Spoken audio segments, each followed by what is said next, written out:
আসসালামু আলাইকুম। আশা করি আল্লাহর রহমতে আপনারা সকলে ভালো আছেন।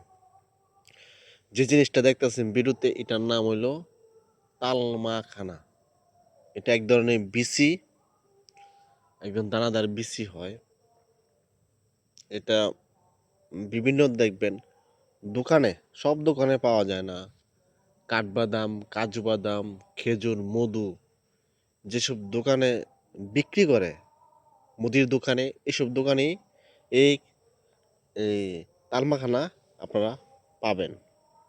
এটা খাওয়ার নিয়ম কি, কি উপকারিতা? বিশেষ করে যাদের আপনার শরীরের দুর্বলতা কমে গেছে, বীর্যর পরিমাণ মানে বীর্যটা গাঢ় হয় না,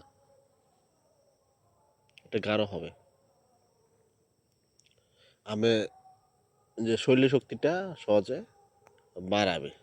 যেসব পুরুষ ভাইয়ের শরীর শক্তি কমে গেছে, দুর্বল অনুভব করেন, যেসব মহিলারা শরীর শক্তি কমে গেছে, দুর্বল অনুভব করেন, মানে আগের মতো আপনারা শরীর শক্তি পান না, তারা সহজে শক্তিটা বাড়াতে পারবেন। এটা খাওয়ার নিয়ম কি?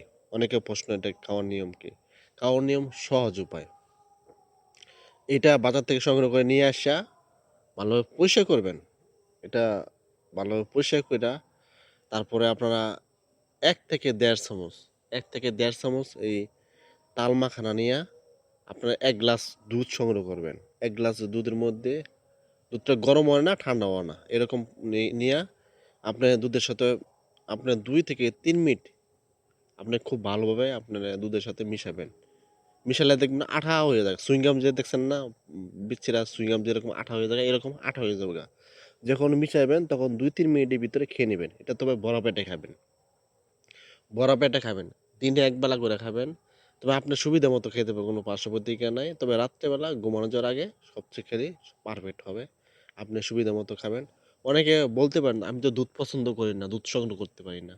তবে দুধ দুধ দিয়ে খাইলে ১০০% কাজ হয়। যদি দুধ পছন্দ না করেন, তাহলে পানিতে, নরমাল ১ গ্লাস পানিতে মিশায়ে খাবেন। এভাবে যদি আপনি খান, ভালো একটা রেজাল্ট পাবেন। একদম 100% গ্যারান্টি। বলে না গ্যারান্টি কোনো ওষুধ আছে? এটাই গ্যারান্টি ওষুধ। শরীর শক্তি বৃদ্ধি করা। একজন পুরুষের শরীর শক্তি বাড়াতে পারবে, একজন মহিলারও শরীর শক্তি বাড়াতে পারবো। ঠিক আছে? এটা খাবেন। আশা করি উপকার পাবেন।